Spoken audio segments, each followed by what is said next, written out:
Hey guys, it's Brian. I just wanted to record a quick video to discuss some of the things that I find are most important with starting a trash can cleaning business. Um, Things that are a little more important than others. Just kind of walking through the process of how to, make sure that you are set up for your business and set up for success. So I'm just going to go over a few things, a few thoughts that I have, and hopefully somebody finds some value in what I have to share. So um, obviously there are certain things that you have to focus on when you're building a business. Website is probably the number one thing that you need these days to build a business. Long gone are the days where people just go into the yellow pages and find a business that they want. They're using social media, they're doing Google searches, and they're finding businesses near them that will take care of whatever problem that they have. So definitely don't want to cheap out on a website. I know there's a lot of free options out there where you can build your own website, do your own thing. There's even people that will offer to build a website for you, but you have to be really cognizant of who you're hiring and what you're paying for. Some places will charge you an upwards of $5,000 to build a website, and they don't even focus at all on your SEO, which SEO stands for search engine optimization. Now, why is that important? Well, Google will scan your page and all your different pages for your website, and they will index those pages and try to figure out what it is that you offer so they can provide those search results for people when they're searching for trash can cleaning, for example.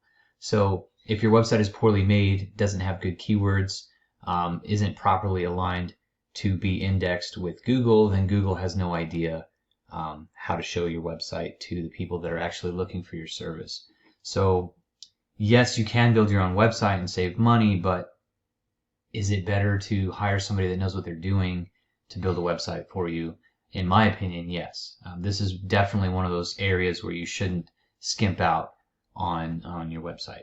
So right here, I'm just on my website. One thing that I've done, and I've mentioned this in other videos too, the very first thing that people see when they go to my website, my homepage, is my pricing page.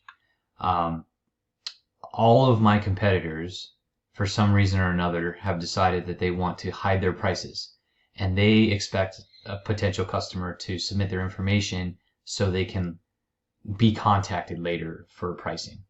And in my opinion, I think they're losing all of their customers to me because mine is just totally transparent. First page you get to is my pricing page. You can see what I'm charging, and then you can click to sign up for whatever service you want. And then we have other services too, pressure washing, pool filter cleaning, solar panel cleaning. I've got different pages built for all of that, videos, pricing. It's all here, right? And then you got some Google reviews on every page, and get in touch, get to know the owner, email, phone number. It's all here, like just your basic website, right? But on the back end, which I'll show you that too. So on the back end, I have all of these pages that my web guy has created over the last 2 years, and he's always making more content for me. These are all pages that are indexed on Google. So if we went into this one, for example, driveway pressure washing. Sorry, it's moving slow. Driveway pressure washing in Queen Creek. So this is just one city that I serve, and a page dedicated to driveway pressure washing in Queen Creek. And so it's got some pictures, it's got some content, why it's a smart investment, all this stuff, right? And so this is all indexed on Google, gives me positioning on the Google search. It's got the service area and then all the contact info still. So every single one of these pages is indexed and set up for SEO with Google. So making the effort and spending the money, I think, to do this, to build a website, is very, very, very, very important. I mean, it just goes on and on and on. These are all the pages, all the different areas. This one's pool filter cleaning in Gold Canyon, trash can cleaning in Ahwatukee. Like, it's all there. It's just all pages that he's constantly making. So that's really important. Just having a very robust website. Okay. So, and then, we have gift cards, we have contact us, whatever. So going back to the home page. Number two, that goes right along with your website is having a reliable CRM that can accept payments, route your customers, store your customers' information, store the credit card information, all of that. So when any customer clicks on the Buy Now button, they can go sign up. Sorry, let me go to the right page here. So they click the Buy Now button, they get here. It's got my logo. This is now my CRM. This is not my website. Okay, so the CRM. And so if somebody was interested in service, I'm just picking a random address. If they live within my service area, that is determined by me. I set up my zones inside my CRM. If their address falls within my zones, then they will get to this page where they can choose whatever service they want. These are all the different services that I offer. So if somebody wanted to get into like monthly trash can cleaning service, gives you all the details, 3 wash minimum, there's your price, however many cans you have, what day that they're picked up, right? And it's just building the price over here. We even offer, like, you can pay for a year in advance and get 10% off. So people enjoy doing that.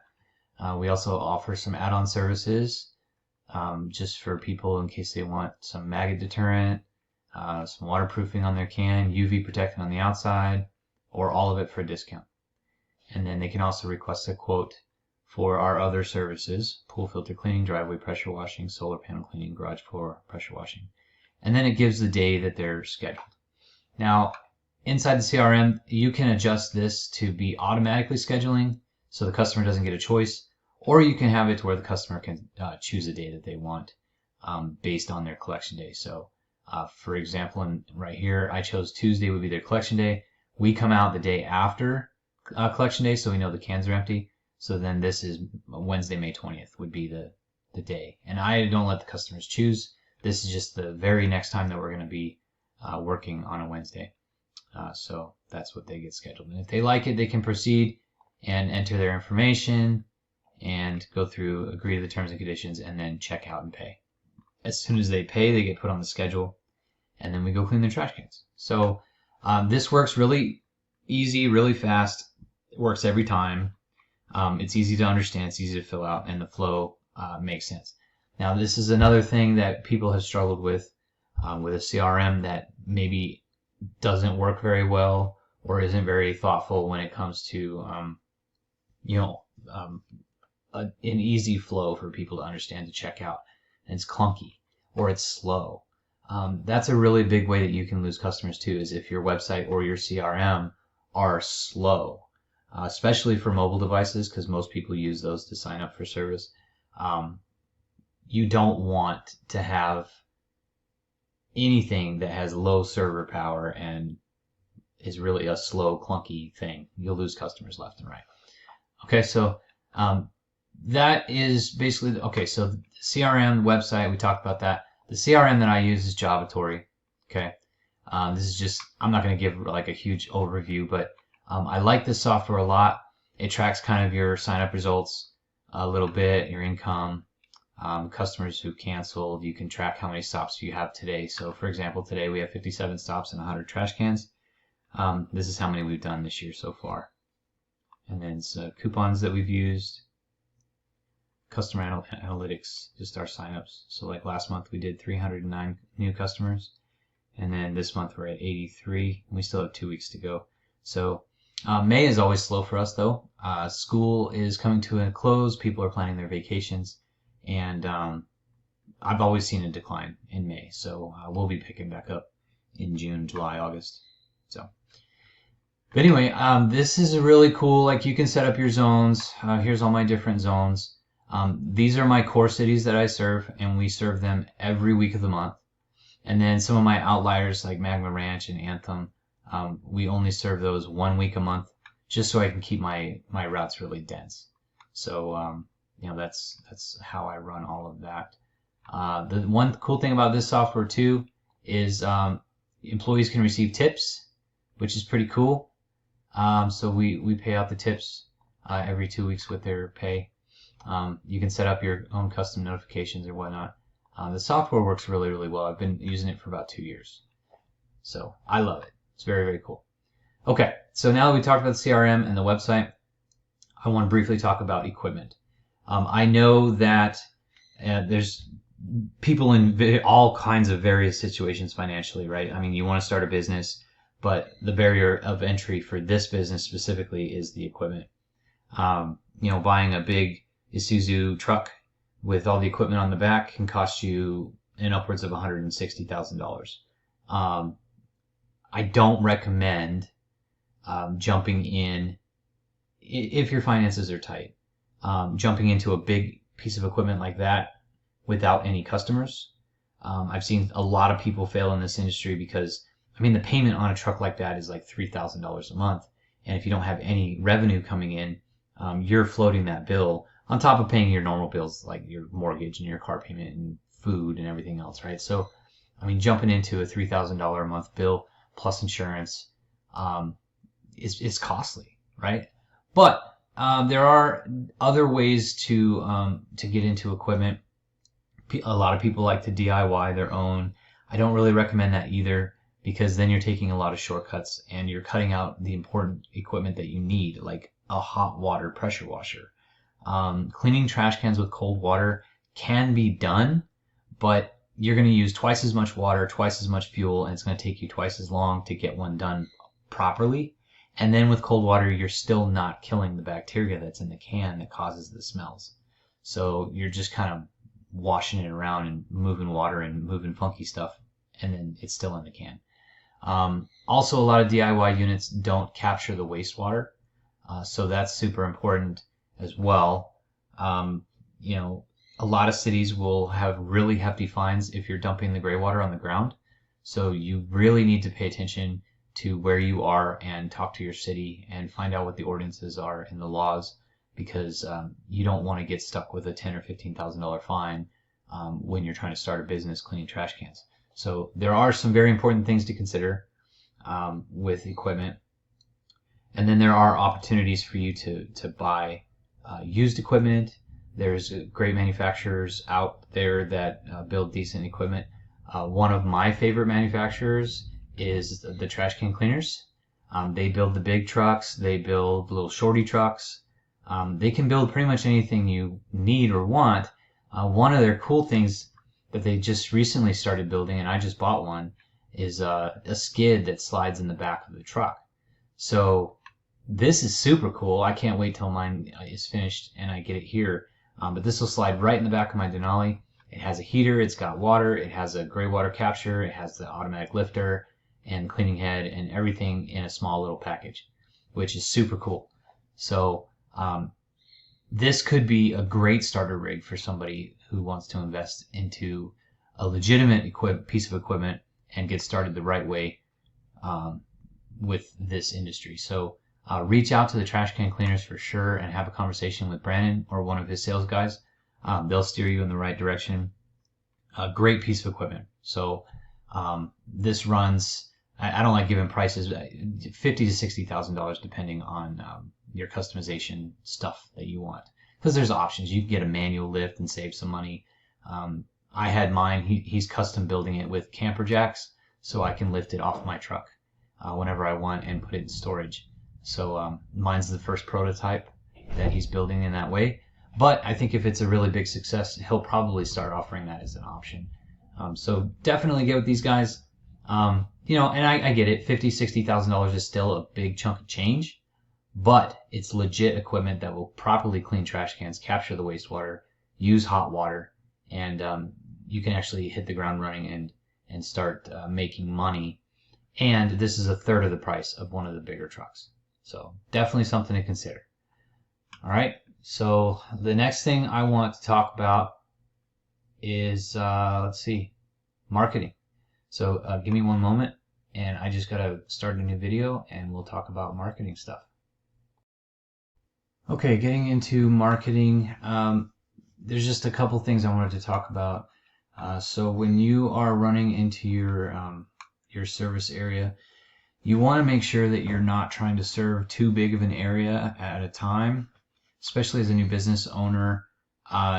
You're not going to want to drive like 30 miles to go do one trash can. So what I would recommend is, just look at your map, wherever you store the equipment, go out, any maybe 10 miles from where you store it, and that's about the distance that you should try to focus on when you're first building the business. And then depending on where, let's see, I already marked this up, but let me undo all this. Okay. Ooh. Okay. So let's just say,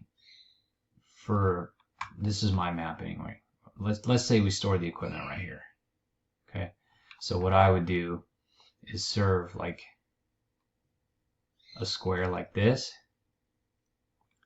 and then split that square into quadrants, and then week 1, week 2, week 3, and week 4. Now the reason you would do this is so you can really focus on just these dense areas and have just a lot of customers, and then you're only maybe driving 5 miles across. So all the customers are really close together, and then you do that every single week. The only disadvantage to this is if somebody in week 4 signs up and you're working in week 1, they have to wait 3 weeks to get service. A lot of people don't like doing that. A lot of customers don't want to wait, and they'll find somebody else to do it. But you also have to keep in mind, like, do you want to be driving a huge amount all the time? One of the biggest mistakes I made when I first started this business was I was trying to serve this entire area, and we were driving a lot.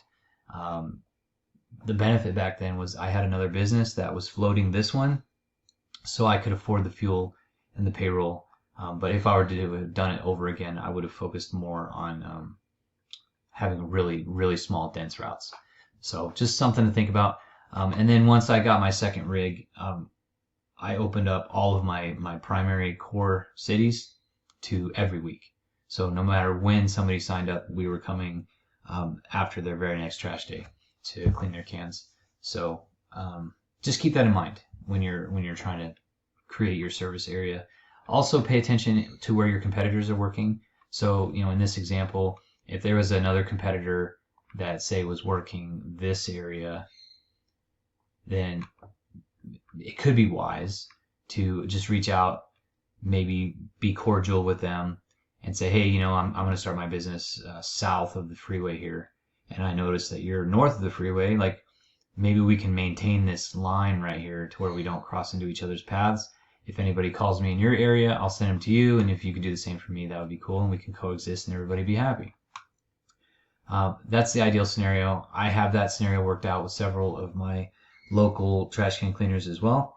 Not all of them. One of my biggest competitors thinks he's going to serve the entire Phoenix area and is just all over the place. And good for him, whatever, it's fine. But we don't get along, and he's always trying to convert my customers. And I'm always getting his customers because he does a bad job. So it kind of works out. But anyway, if there are competitors, highly recommend at least just reaching out and trying to have a conversation. Introduce yourself. Be cordial. There are plenty of homes for everyone to make a thriving business, no matter where you're at. It took me a little while to realize that for myself, because I was really upset when my biggest competitor came into my territory after 3 years of me being in business and just started trying to take my customers. But just in the service area that I serve, there's 1.5 million homes, and I have 1,500 recurring customers after 9 years. There is plenty of work for everybody. So, but it's nice to have friends. And I'll give you a great example. So I have a friend, he lives way, like northwest of where I serve. But last week I needed an extra piece of equipment. We had way too many stops to do, and I wasn't going to be able to finish them. And he loaned me one of his trucks for a couple of days so I could get my routes done. That'll never happen with a competitor that you're fighting.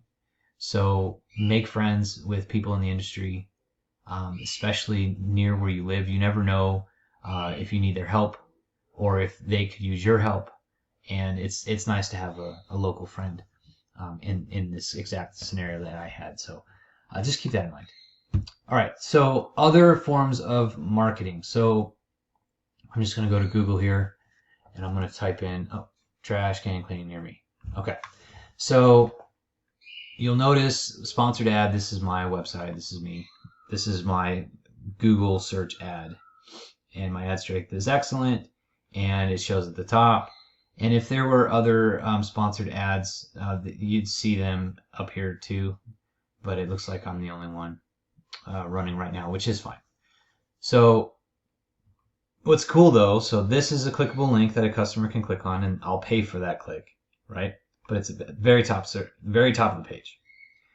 Then you've got another sponsored ad. So this is also my sponsored. So if somebody clicks here, I pay for it, right? Then you have the Google My Business pages. So this is mine, this is mine. This is my sponsored one, and then this one's mine, and this one's mine. So I had a unique, this is kind of a trick. It's a beneficial trick to dominating Google, I suppose. If you have two physical addresses, you can create two different Google My Business profiles. And so you can see on the map here, the Trash Can Cleaning Company. This is where I used to store the equipment back when I first started my business, when I owned a property over here. And this is where I live. So I created another Google Business profile here. And now it gives me two locations instead of just one for some of these other guys that are out here. So, I mean, we've got me, Can Monkey, which he doesn't clean cans. They move your cans to the curb for trash day. Then you got me, then you got me, then you got Happy Cans Earth, Easy Bin Blasters, they're out of business. Garbage Bin Busters, Stink Be Gone, Candy Cleaners, Bubble Bins, Bin Bandits. There's a lot. There's a lot. These guys are out of business. Anyway. So yeah, there's a lot there. I need to go back. Hang on. There we go. Okay. So get this back. Then, okay, so after the pages here, then you got me. So this is my website for organic search. So if somebody clicked on this one, I wouldn't pay. And this is one of those extra pages that I showed you earlier, trash can cleaning in Santan Valley. This came up because I'm currently in Santan Valley at my house, and so this page showed up. Then I've got my Yelp page, shows up there, and then there's one of my competitors. And then Bin Ban he's not one of my competitors, it's one of my buddies. He lives and serves a different area of town. And then this is my big competitor here. He's way down here. This is my largest competitor. Look at this. All of this, and you can't get to his website unless you scroll all the way down here. It's pretty crazy. Then you got me again in Queen Creek, and then you got me again on Yelp, and then you got me again on the sponsored result at the bottom of the page. So you can see this is all positioning with SEO and having a very good website with lots of additional pages and content. Everybody is indexing me, and I've got different content all over the place. So there's high likelihood that people are going to click on my stuff and my website before any of my competitors, which is exactly what I want. Okay, so just another jab at making sure that you have a really good website. And by the way, if you need a web guy, my web guy that runs all of my stuff is always accepting clients. So if you want his info, just shoot me a message and I will give you his information, and you can talk to him about what he can do for you and what his prices are. So he runs his business kind of a la carte. So it depends on what you need and what you want him to do. And then you guys can figure out a price point that's fair, that everyone is happy with. So, okay, so getting back, so this is Google search ads. This is all I run is Google search ads. And my strategy is basically be the first one found on Google, no matter what, for all of my relevant keywords in all of my service area. And all of my competitors are out doing all that they can. They're doing flyers, door knockers, they're whatever, they got their websites, they're paying for online ads, Facebook ads, whatever, right? But most people, when they first see this, they aren't going to sign up right away. Now they just understand, like, okay, there's a service for that. So in a month or 2 months or 2 weeks, and the customer is taking their trash can out to the street and it smells horrible and it's covered in maggots, then they're like, oh my God. Oh yeah, I remember there was a company that cleans these things. I'm going to go on Google and search. I don't remember the name of the company because a lot of these companies have goofy names. Nobody's going to remember that. So then they search trash can cleaning near me or whatever, and they find my stuff first. That is my strategy here because I have so many competitors that are all marketing their businesses and they all have funky names. That's not necessarily what's going to work for you, but you have to have these things in place. You have to have a good website like we talked about. You have to have SEO. You have to have a good CRM that's fast, efficient, and reliable. That way people can sign up. And then the challenge is getting people to search for you or to sign up for your service. Facebook ads, I will tell you, in my opinion, and I've talked to so many people in this industry that have been paying Facebook ad gurus to run their ad campaigns. They're paying them $600, $700 a month, and then spending in upwards of $2,000 a month on ads for leads, not paying customers, just for leads. And those leads are non-responsive for the most part. One guy told me he spent like $3,800 and got 26 customers. So he's going to be cleaning their cans for free for 2 years. The cost for Facebook ads, in my opinion, is not worth it. I did a case study for people in my Facebook group. In March, I ran a Facebook ad for leads for 3 weeks. And this is something I know how to do. Like I've had other businesses where Facebook marketing was a primary means of getting customers. I know how to run ads. I know how to create content. I know how to have an ad that people will click on and just buy from you. And I set all that up. I did it right. And I ran it for 3 weeks. I spent $2,000, $2,100.